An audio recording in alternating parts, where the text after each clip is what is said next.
If you are going to be jealous every time I go out, just block me. My wife texted from her secret girls' trip. I just smiled and said, have fun. When she got home, she had no idea what was waiting for her. The living room smelled like the expensive, overpriced candles she sold downtown. Silence filled the halls where laughter used to live. I stared at the phone screen until the light dimmed to black.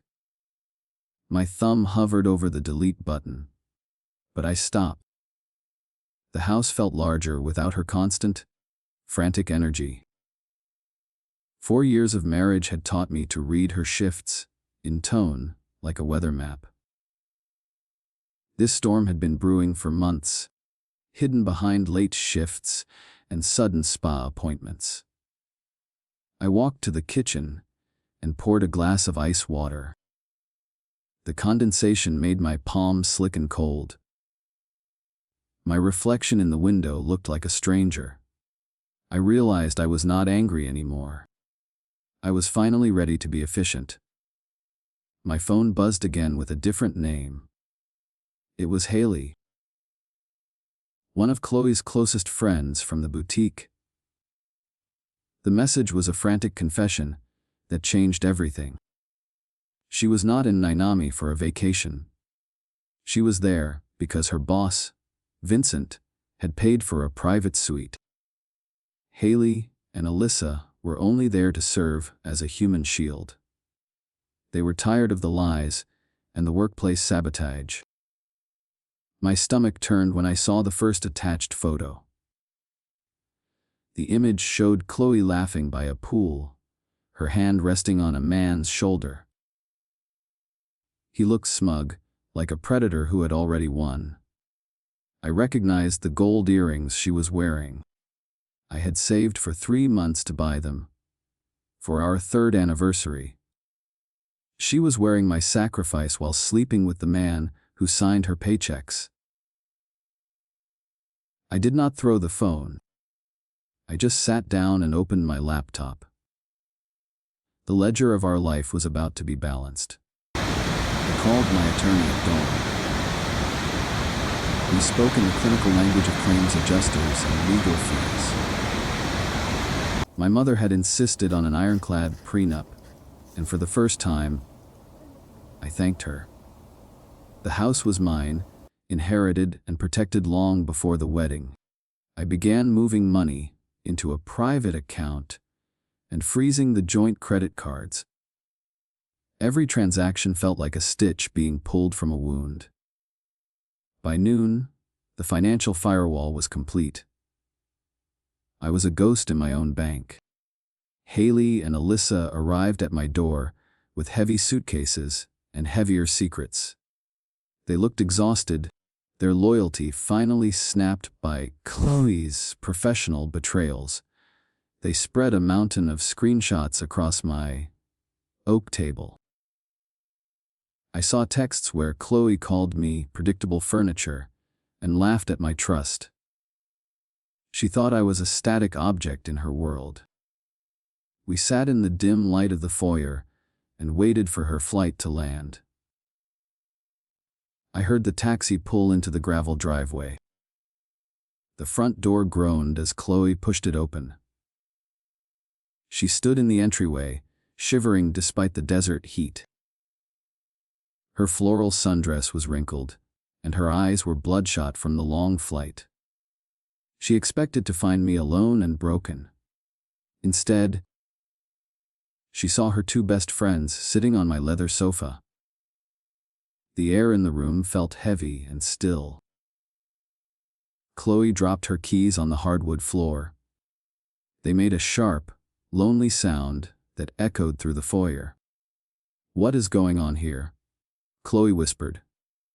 Her voice was thin and brittle like dry glass. She looked at Haley, searching for a friendly face or a shared lie. Haley did not blink. She just held up her phone to show a specific photo. It was the shot of Chloe and Vincent at the luxury resort. Chloe went pale, her knuckles turning white as she gripped her designer bag. She realized the wall of silence had finally crumbled into dust.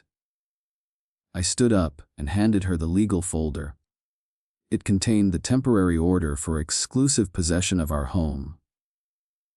"You have 1 hour to pack," I said. My voice was flat and devoid of any heat. Chloe looked at the papers, then back at me. She tried to cry, but no tears came to her eyes. She was a professional victim who had run out of a script. The power in the house had shifted completely toward the truth. "Alex, please." "It was just one mistake," she lied. Her words were empty and predictable. I pointed to the kitchen table, where the printouts were spread. There were dozens of messages spanning 4 long months of betrayal. She had planned this getaway while I was paying her car insurance. The audacity of her request made me feel a cold, sharp calm. She looked at the evidence and realized I had seen every word. The mask she wore fell away. Chloe lunged toward Haley in a sudden flash of rage. She screamed about backstabbing witches and lost promotions. I stepped between them before her nails could find skin. My hand gripped her forearm, and I felt her pulse racing. She was a cornered animal now, stripped of her grace and her secrets. The friends she had used as cover were now the witnesses of her ruin. She stopped struggling and sank to her knees on the rug. "Vincent will take care of me," she hissed. It was her final, desperate gamble to hurt my pride. I simply shook my head and checked my watch. I had already sent the documentation to their corporate compliance office. Her boss was currently being questioned by the district manager. He would not be saving anyone today. He was busy trying to save his own career and his own marriage. Chloe stared at me with wide, hollow eyes. Her backup plan was gone. She dragged her suitcase toward the door, leaving a trail of frosting from the cake she had smashed in the kitchen on her way out. The house was finally quiet as the lock clicked shut behind her. I looked at Haley and Alyssa, who were still sitting there. They expected a reward or a new beginning with me. I walked to the door and held it open for them too. I was done with people who kept secrets for a living. The silence was my only true friend tonight. The streetlights cast long, jagged shadows across the empty driveway. I stood by the window and watched the taxi disappear into the humid night. Chloe was gone, but her lingering perfume still haunted the hallways. I needed to scrub this house clean of her influence. My objective was simple: complete the legal purge before the sun rose. I walked to the master bedroom and grabbed a heavy box.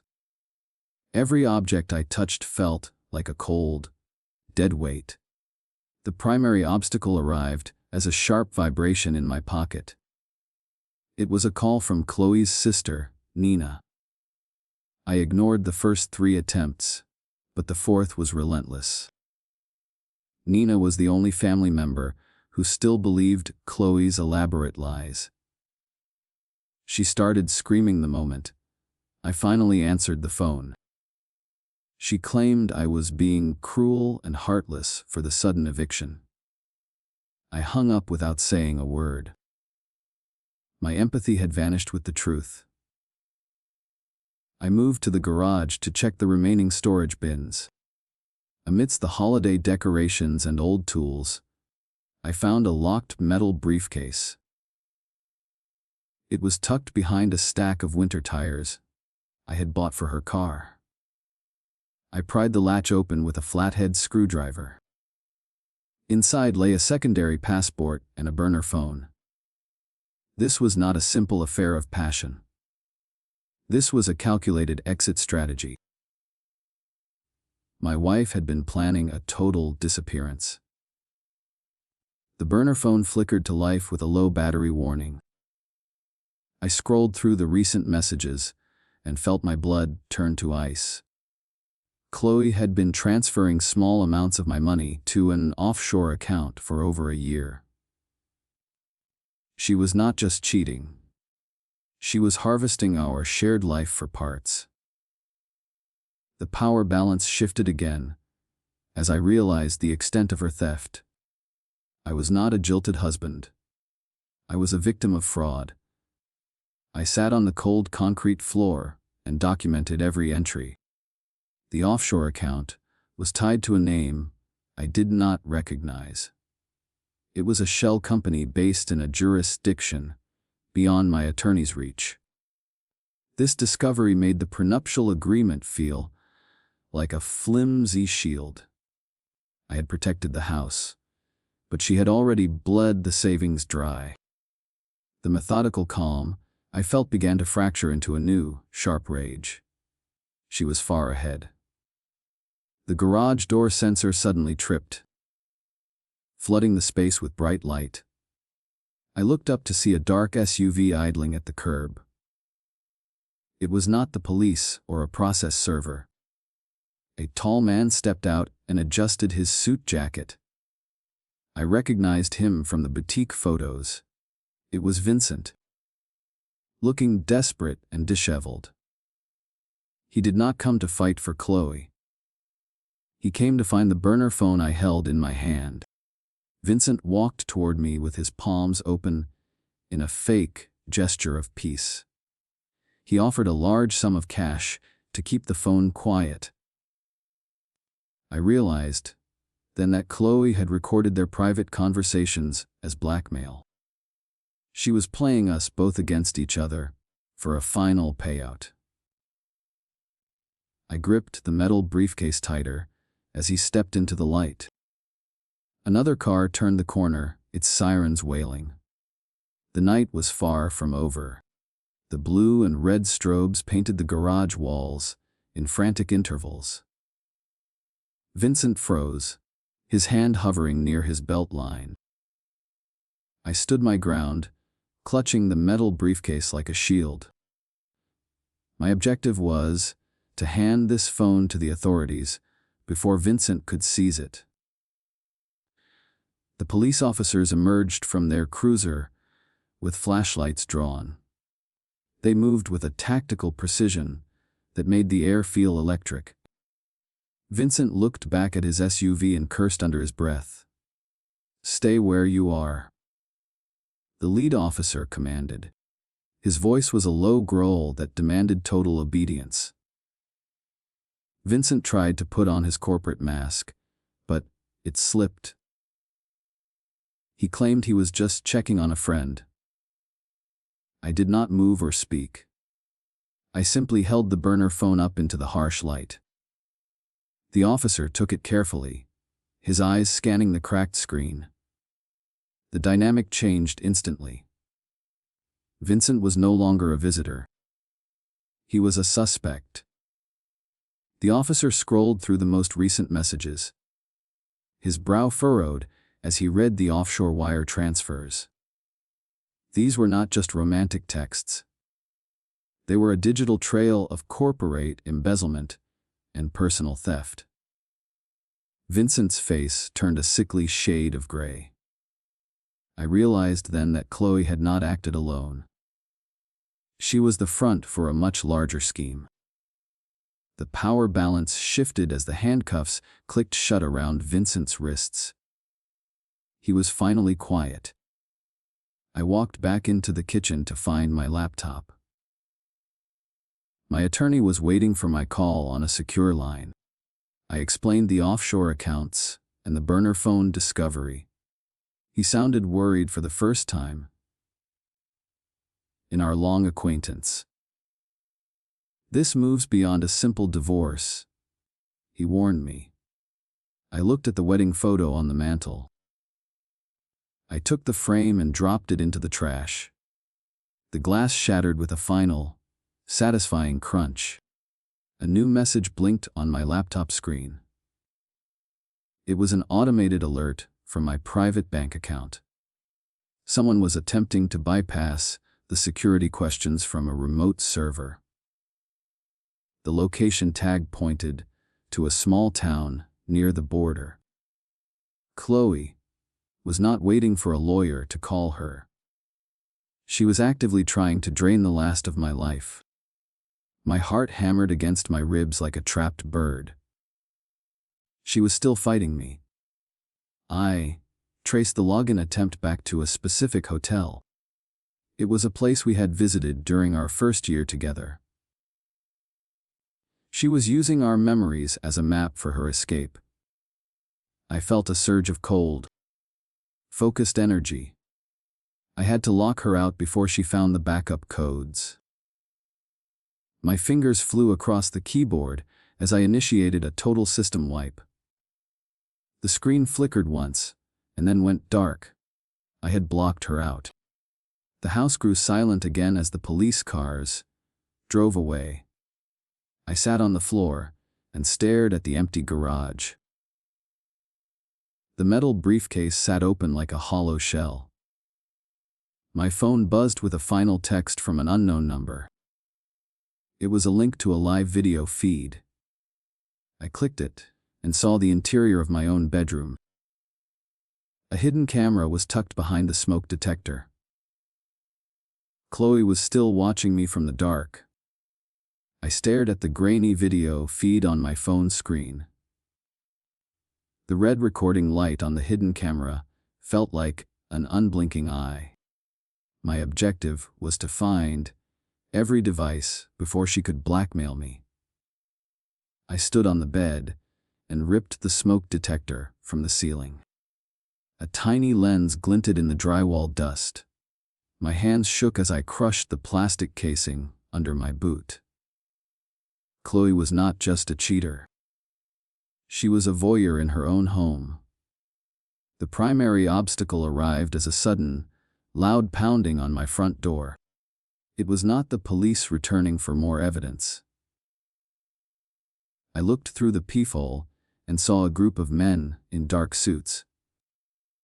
They were not from corporate compliance or the local precinct. They looked like professional collectors, cold and focused. They demanded the return of the encrypted briefcase I had found in the garage. Vincent's mess was spilling onto my porch. I realized my life was in actual danger. I grabbed a kitchen knife and retreated to the hallway. The men did not wait for an answer. They began to kick the solid oak door with rhythmic force. Every blow sent a shudder through the floorboards. I needed a way out or a way to fight back. Then, I remembered the burner phone the police had missed. I found it tucked in the back of my waistband. I swiped the screen and saw a secondary, hidden partition. It was a digital map. The map showed a local storage unit I had never visited. This was the mid-scene turn that changed everything. The men outside were not after Vincent. They were after the physical assets Chloe had stolen from them over the last year. She had played both sides of a corporate embezzlement ring. I was the only person left who knew the location of the loot. The front door frame finally splintered with a deafening crack. I had seconds to move. I scrambled through the back window and dropped into the wet grass. The night air was cold against my skin. I ran toward the fence, ignoring the scratches from the rose bushes. The men were inside my house now, shouting my name. I reached my old truck and fumbled with the ignition. The engine roared to life, just as a shadow rounded the corner. I shifted into gear and floored the accelerator. I left the house behind, but the map remained. The drive to the storage facility was a blur of neon lights. I watched my mirrors for any sign of a tail. My heart hammered against my ribs like a trapped bird. I arrived at the gated complex and entered the code from the burner phone. The heavy gate slid open with a metallic groan. I found Unit 402 and pulled the rolling door up. Inside sat 3 large duffel bags and a laptop. Chloe had built a fortune on my silence. I opened the first bag and saw stacks of banded $100 bills. This was the fallout of a $1 million fraud scheme. I realized Chloe never intended to come back from her trip. She was waiting for me to be the fall guy for her crimes. My phone buzzed with a final, chilling message. It was a photo of my mother's house. Chloe was not at a hotel near the border. She was sitting in my mother's kitchen, holding a knife. I stared at the photo of my mother's kitchen, my breath hitching in my chest. The familiar yellow curtains looked like a shroud in the dim light. Chloe was sitting there, a serrated steak knife resting casually near her hand.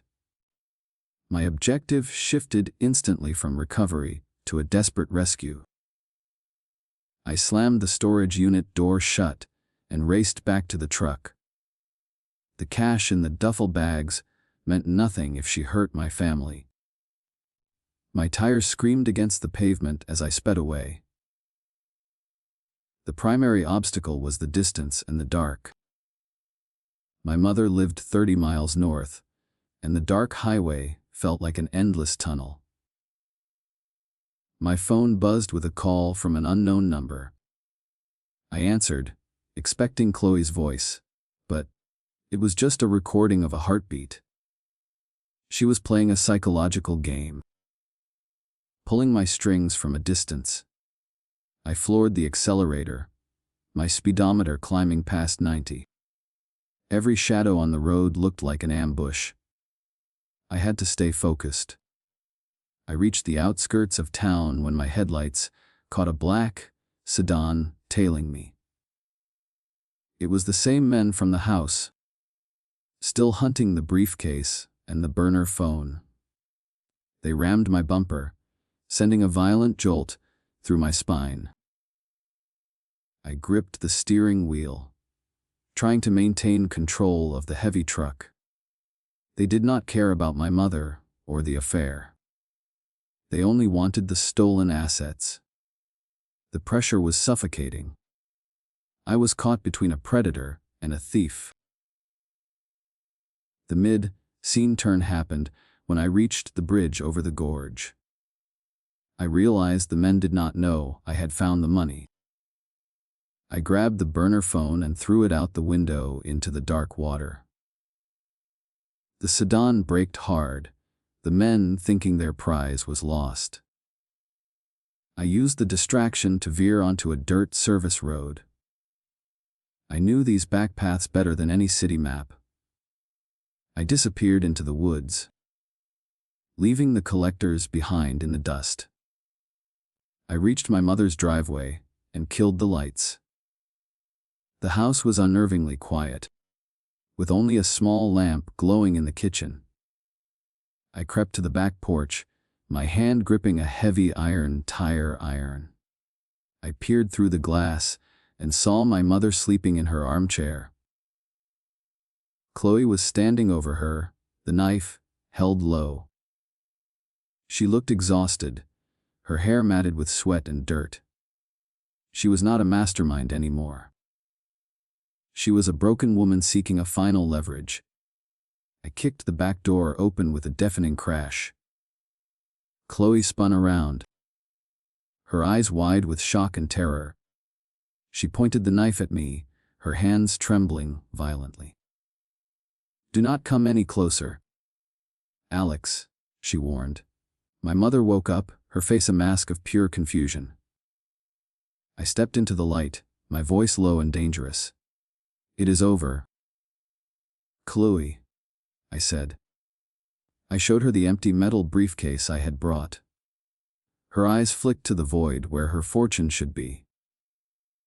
The power balance shifted as she realized I had the upper hand.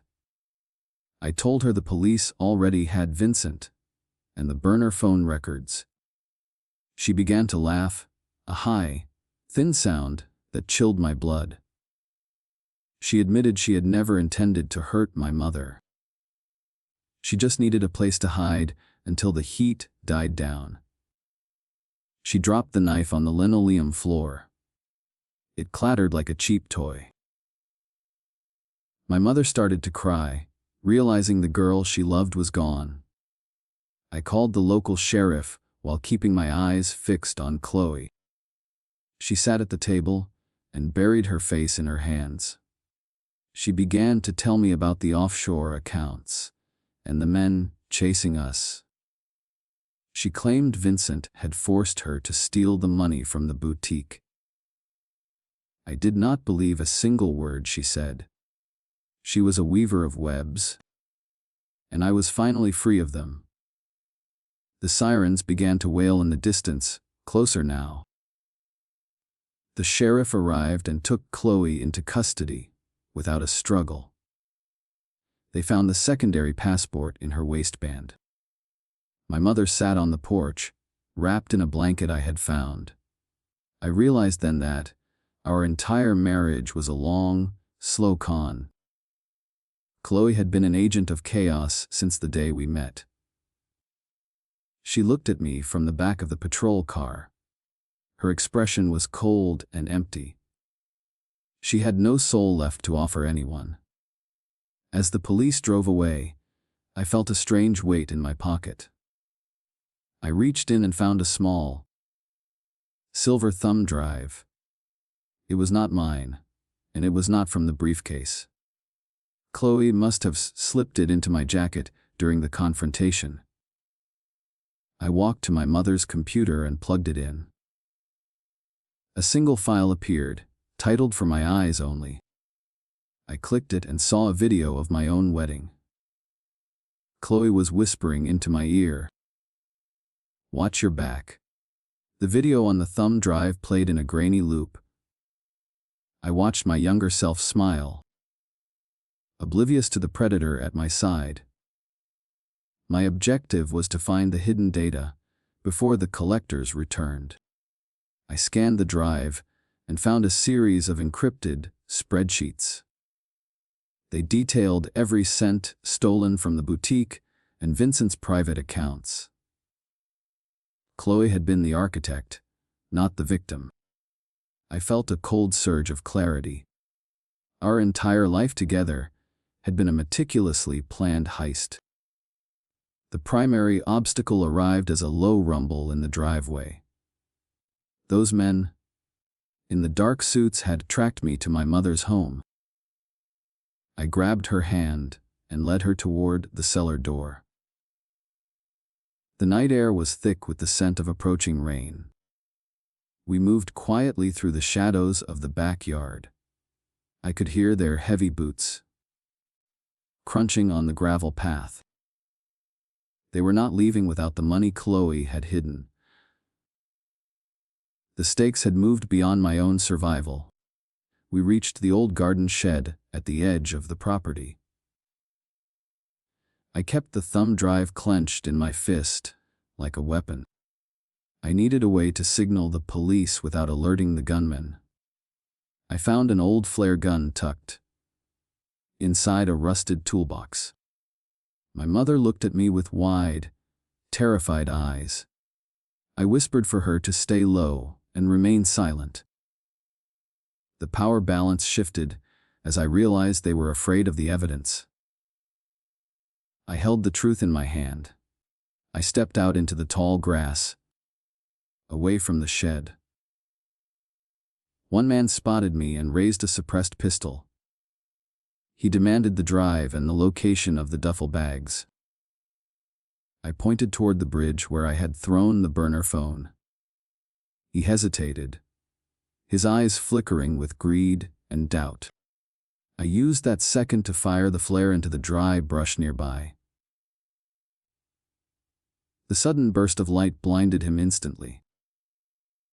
Flames began to lick at the edge of the woods.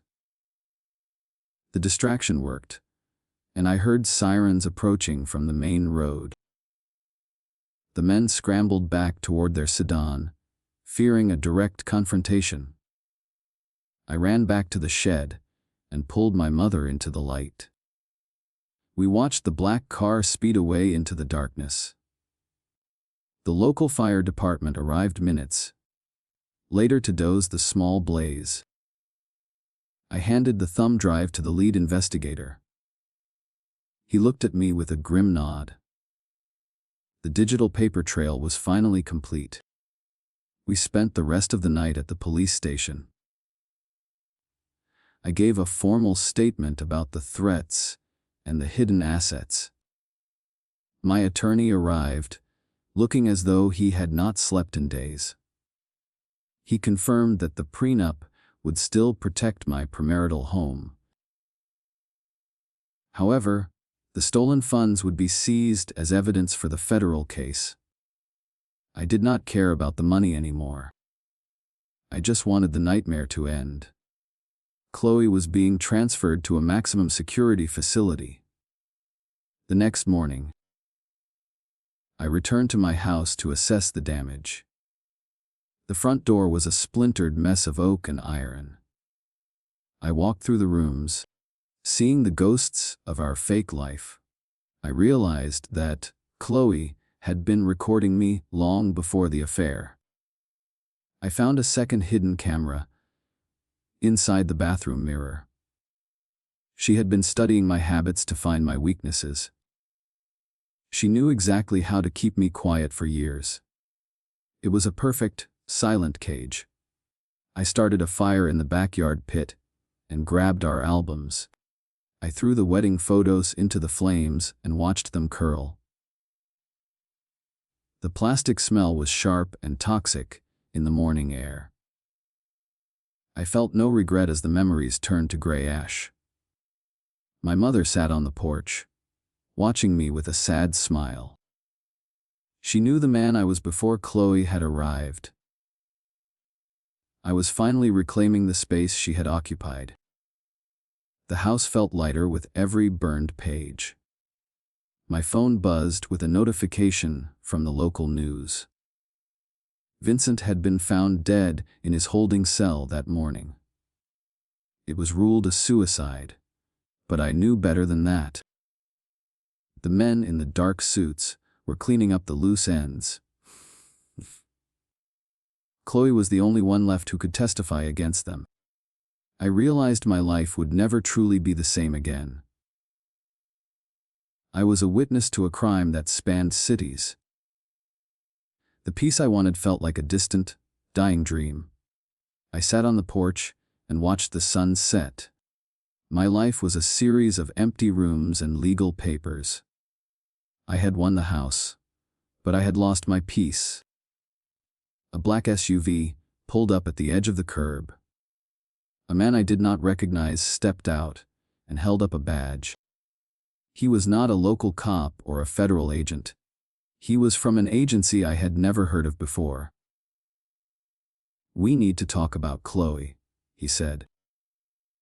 The agent stood in my driveway, his badge gleaming under the porch light. I stepped forward, shielding my mother from his clinical gaze. My objective was simple: end this cycle of secrets once and for all. He told me Chloe had vanished during her transport to the federal facility. The primary obstacle was no longer the law, it was her ghost. I felt a cold chill settle deep in my bones. My wife was out there, and she was likely coming for me. The agent handed me a thick manila envelope. Inside, I found a legal document signed by Chloe years before we met. The mid-scene turn hit me with the force of a physical blow. She was already married when she stood at the altar with me. Our entire union was a legal fiction, a fraud designed for asset protection. I was never her husband, I was her long-term camouflage. The realization made my stomach churn with a sudden, sharp nausea. Everything was a lie. I looked at the house I fought so hard to keep. Since the marriage was void, the prenuptial agreement was technically useless. The agent explained that the government intended to seize the property as part of the racketeering case. My victory had turned into a hollow, bitter defeat. I had protected a fortress that no longer belonged to me. I walked to the edge of the porch and gripped the railing. The wood felt rough and real against my shaking, sweaty palms. The agent left me with a final warning to stay alert. I went inside and began to pack a small bag. My mother watched me from the kitchen, her eyes filled with a quiet, heavy sorrow. I realized I could not stay in this place anymore. It was a museum of betrayal and recorded secrets. I grabbed my grandfather's bronze sculpture from the windowsill. It was the only thing I truly owned in this world. I was ready to leave it all. After ensuring my mother was safe at my brother's house, I drove away from the house, without looking back in the mirror. The road ahead was dark and open, stretching toward a new horizon. I stopped at a gas station and checked my private bank account. The balance of the private account I thought was hidden had been wiped to exactly zero. A single message appeared on the screen in red letters. "Thanks for the fun," it said. Chloe had found a way to reach through the digital void. She had won the final round of our long, invisible war. The silence of the truck felt like a sanctuary now. I reached into my pocket and felt a small, hard object. It was a key I did not recognize, taped to the back of my wallet. I pulled it out and saw a tag with a local address. It was a small cabin in the woods I had bought years ago. I had forgotten it even existed during the chaos. I turned the wheel and headed north. I was finally truly alone in the dark.